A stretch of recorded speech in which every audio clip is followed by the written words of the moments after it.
الرحمن الرحيم إن الله وملائكته يصلون على النبي يا أيها الذين آمنوا صلوا عليه وسلموا تسليما محبت سے سارے پڑھیں الصلاة والسلام عليك يا سيدي يا رسول الله وعلى آلك وأصحابك يا حبيب الله الصلاة والسلام عليك يا نبي الله وعلى آلك وأصحابك يا نور الله. حمد و صلات کے بعد معزز و مکرم سامعین کرام، یکم رمضان مبارک کا مبارک دن ہے. آپ سب کو میری طرف سے رمضان مبارک کی آمد مبارک ہو. اللہ رب العزت ہم سب کو اسی رمضان مبارک کے صدقے کامل بخشش عطا فرمائے. آج رمضان کا پہلا روزہ ہے اور ہمارا موضوع روزہ دار کو رب تعالیٰ کی طرف سے 5 انعامات عطا ہوتے ہیں. اس پہ میں 7-8 منٹ گفتگو کر کے اپنی بات کو ختم کروں گا. اللہ رب العزت میری زبان پر کلمۃ الحق جاری فرمائے. نبی پاک سب کہو صلی اللہ نبی پاک صلی اللہ علیہ وسلم نے ارشاد فرمایا اوتیت امتی 5 لم یعطہن قبلی. فرمایا اللہ نے میری امت کو رمضان مبارک میں 5 ایسے انعامات عطا فرمائے کہ مجھ سے پہلے اللہ نے کسی امت کو نہیں عطا فرمائے. کتنے انعامات؟ فرمایا 5 ایسی چیزیں اللہ نے میری امت کو عطا فرمائی. مجھ سے پہلے فرمایا کسی کو وہ چیزیں عطا نہیں ہوئی. ان میں سے پہلی چیز فرمایا واللہ لخلوف فم الصائم اطیب عند اللہ من ریح المسک. فرمایا اللہ نے میری امت کو جو پہلا انعام عطا فرمایا وہ یہ ہے، فرمایا اللہ کو روزہ دار کے منہ کی بدبو مشک کی خوشبو سے زیادہ پسندیدہ ہے. روزہ دار کے منہ کی بو بھی اللہ پسند کرتا ہے. اللہ کو روزہ دار سے محبت ہو جاتی ہے. جب رب کو روزہ دار سے محبت ہوتی ہے نا تو پھر اس کے منہ کی بو بھی اللہ کو بڑی پسند ہوتی ہے. امام شافعی فرمایا کرتے تھے، آپ فرماتے تھے کہ روزہ دار مسواک نہ کرے کیونکہ روزہ دار کے منہ کی بو اللہ کو بڑی پسند ہے. ظاہری بات ہے مسواک کرے گا تو خوشبو آئے گی، تو اللہ کو نا روزہ دار کے منہ کی بو بڑی پسند ہے. لیکن امام اعظم ابو حنیفہ رحمۃ اللہ تعالی علیہ آپ فرماتے ہیں روزہ دار مسواک کرے کیونکہ جس رب کو روزہ دار کے منہ کی بو اتنی پسند ہے اس رب کو روزہ دار کے منہ کی خوشبو کتنی پسند ہوگی. اس لیے فرماتے ہیں روزہ دار مسواک کرے تاکہ اس کے منہ سے خوشبو آئے. اللہ رب العزت کو وہ بڑی ہی پسند ہے. فرمایا یہ ایک چیز اللہ نے میری امت کو عطا فرمائی. مجھ سے پہلے کسی امت کو اللہ نے یہ انعام نہیں دیا کہ روزہ دار کے منہ سے کی بدبو اللہ کو مشک کی خوشبو سے زیادہ پسندیدہ ہو.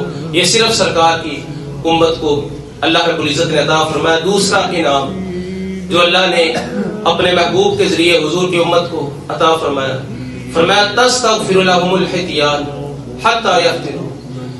فرمایا میری امت جب روزہ رکھتی ہے، فرمایا روزہ دار کے لیے افطاری تک سمندر کی مچھلیاں بخشش کی دعا کرتی ہے. یہ چیز فرمایا مجھ سے پہلے اللہ نے کسی امت کو نہیں عطا فرمائی. صرف یہ نعمت اللہ نے میری امت کو عطا فرمائی کہ انسان جب روزہ رکھتا ہے روزہ دار سحری سے لے کر افطاری تک سمندر کی دریا کی مچھلیاں اس بندے کے لیے بخشش کی دعا کرتی ہیں. اور دریا کی سمندر کی پتہ نہیں کتنی مخلوقات کتنی مچھلیاں اور وہ گنی بھی نہیں جاتی. اللہ رب العزت نے کون سی مخلوقات وہاں پر پیدا کی ہے سمندر کے اندر، وہ اللہ رب العزت کے نیک ان بندوں کے لیے جو روزہ رکھتے ہیں بخشش کی دعا کرتے ہیں. تیسری چیز نبی پاک صلی اللہ علیہ وسلم فرماتے ہیں وَيُزَيِّنُ اللَّهُ عَزَّ وَجَلَّ كُلَّ يَوْمٍ جَنَّتَهُ. فرمایا اللہ میری امت کے لیے فرمایا پورا سال رمضان المبارک کے لیے اللہ جنت کو آراستہ کرتا رہتا ہے، جنت کو خوبصورت بناتا رہتا ہے. اور اللہ فرماتا ہے ان قریب میرے بندے دنیا کی مشقت برداشت کر کے تیرے اندر آنے والے ہیں. جنت انتظار کرتی ہے روزہ دار کا کہ کب روزہ دار مجھے حاصل کرے. جو نماز پڑھتا ہے شخص وہ جنت کا انتظار کرتا ہے، وہ جنت کا انتظار کرتا ہے۔ جو حاجی ہے وہ بھی جنت کا انتظار کرتا ہے، کب جنت ملے گی۔ زکاتی زکات دینے والا وہ بھی جنت کا انتظار کرتا ہے۔ لیکن روزہ دار کی شان یہ ہے، فرمایا روزہ دار کا خود جنت انتظار کرتی ہے۔ جنت کہتی ہے کہ کب یہ شخص میرے اندر آئے گا اور مجھے اس کی برکتیں ملیں گی۔ یہ روزہ دار کو اللہ رب العزت نے شان عطا فرمائی۔ اور چوتھا انعام جو اللہ نے سرکار کی امت پر کیا، فرمایا وَتُصَفَّدُ بِهِ مَرَضَةُ الشَّيَاطِينِ، فرمایا میری امت کے لیے رمضان مبارک کے مہینے میں اللہ شیاطین کو جکڑ دیتا ہے، شیاطین باندھے جاتے۔ سرکار سے پہلے کسی امت کے لیے شیطان کو باندھا نہیں گیا، سرکار سے پہلے کسی امت کے لیے شیطان کو جکڑا نہیں گیا۔ سرکار کی امت کے لیے صرف حضور علیہ الصلوۃ والسلام فرماتے ہیں اللہ نے یہ مجھے انعام عطا فرمایا کہ میری امت کے لیے رمضان مبارک میں شیاطین کو جکڑ دیا جاتا ہے، ان کو باندھ دیا جاتا ہے۔ اب آپ کے ذہن میں ایک بات ہے کہ شیطان تو باندھا جاتا ہے، اس کے باوجود گناہ کیوں ہوتے ہیں؟ تو گناہ صرف شیطان نہیں کراتا، بندے کا نفس بھی گناہ کراتا ہے۔ نفس کی وجہ سے بھی نفس لوامہ ہوتا ہے، نفس امارہ ہوتا ہے، نفس مطمئنہ بس گناہ نہیں کراتا، اس کے علاوہ جو بھی نفس ہے وہ گناہ کرواتا ہے، بندے کو گناہ کی طرف مائل کرتا ہے۔ تو فرمایا شیاطین کو جکڑ دیا جاتا ہے میری امت کے لیے، تاکہ وہ میری امت کو وسوسے نہ ڈالے۔ اور پانچواں انعام اور آخری انعام جو اس حدیث مبارکہ میں نبی پاک صلی اللہ علیہ وسلم نے بیان فرمایا یغفر لهم فی آخر اللیلہ، فرمایا جب رمضان کی آخری رات آتی ہے اللہ تمام روزہ داروں کی بخشش فرما دیتا ہے۔ جب رمضان کی آخری رات آئی، اب جب سرکار نے یہ بات بیان کی نا تو صحابہ کہنے لگے آہیہ لیلۃ القدر، یا رسول اللہ جس رات اللہ امت کی بخشش فرما دیتا روزہ داروں کی وہ لیلۃ القدر ہے؟ قال لا، فرمایا نہیں تم بات سمجھے ہی نہیں۔ فرمایا لیلۃ القدر کی شان تو اپنی جگہ ہے، اس کی فضیلت تو اپنی جگہ ہے، فرمایا لیلۃ القدر نہیں۔ فرمایا جس طرح مزدور کوئی کام پورا کرتا ہے اور پورا کرنے پر اس کو اجرت ملتی ہے، فرمایا اسی طرح اللہ کی طرف سے روزے فرض ہے۔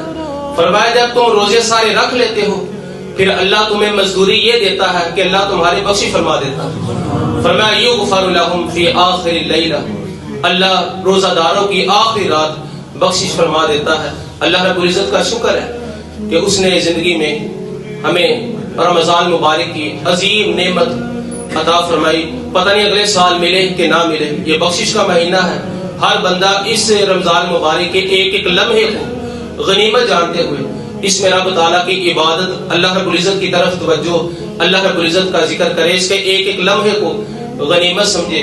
سرکار کے ایک صحابی حضور کی بارگاہ میں آئے، عرض کی یا رسول اللہ مرنی بعمل یدخلنی الجنہ، یا رسول اللہ کوئی حکم دیجیے مجھے، میں وہ عمل کروں تو اللہ مجھے جنت میں داخل کر دے۔ فرمایا علیک بالصوم فَإِنَّهُ لَا أَدْرَ لَهُ، فرمایا روزہ رکھ، روزے کے لیول کا فرمایا کوئی عمل نہیں، فرمایا روزہ رکھ۔ جب اس نے کہا نا کوئی ایسا عمل بتائیے جنت میں چلا جاؤ، تو سرکار نے فرمایا روزہ رکھ۔ اور یہ بات یاد رکھیے، رمضان مبارک کے مہینے میں کئی لوگ پوچھتے ہیں، وہ کہتے ہیں کہ قاری صاحب بیوی بچوں کے لیے رزق کمانا ہے تو میں روزہ چھوڑ سکتا ہوں؟ اور یاد رکھیے کام کے لیے، مزدوری کے لیے روزہ چھوڑنا جائز نہیں ہے۔ ہاں جہاں بندہ 8 گھنٹے کرتا ہے وہاں 6 گھنٹے کر لے، 10 گھنٹے کرتا ہے وہاں 7 گھنٹے کر لے۔ تو مزدوری کے لیے، بیوی بچوں کے رزق کے لیے کمانے کو، وہ کہے کہ میرا کام بڑا مشکل ہے تو کیا میں 2 بندے روزہ چھوڑ سکتے ہیں؟ بس قرآن نے کہا وَمَنْ كَانَ مَرِيضًا أَوْ عَلَىٰ سَفَرٍ فَعِدَّةٌ مِّنْ أَيَّامٍ أُخَرَ، اللہ فرماتا ہے جو بیمار ہو وہ عید کے بعد روزے کی قضا کر لے، جو بندہ بیمار ہو۔ وَمَنْ كَانَ مَرِيضًا أَوْ عَلَىٰ سَفَرٍ، یا جو سفر پر ہو، یہ 2 لوگ روزہ چھوڑ سکتے ہیں۔ اس کے علاوہ یعنی کام مشکل ہے یہ کوئی عذر نہیں ہے، یہ عذر ہے بیماری۔ اگر کوئی بندہ بیمار ہے وہ روزہ چھوڑ سکتا ہے اور اس کی بعد میں قضا کرے گا، یا کوئی بندہ مسافر ہے اس نے سفر پہ جانا ہے تو وہ روزہ، اس کے علاوہ کوئی بھی شخص روزہ نہیں چھوڑ۔ ہر عاقل بالغ مسلمان پر روزہ فرض ہے، جس طرح پہلے دن روزہ ہے فرض ہے اسی طرح پورے 30 روزے فرض ہے۔ اللہ رب العزت ہم سب کو رمضان مبارک کے ایک ایک لمحے کی قدر کرنے کی توفیق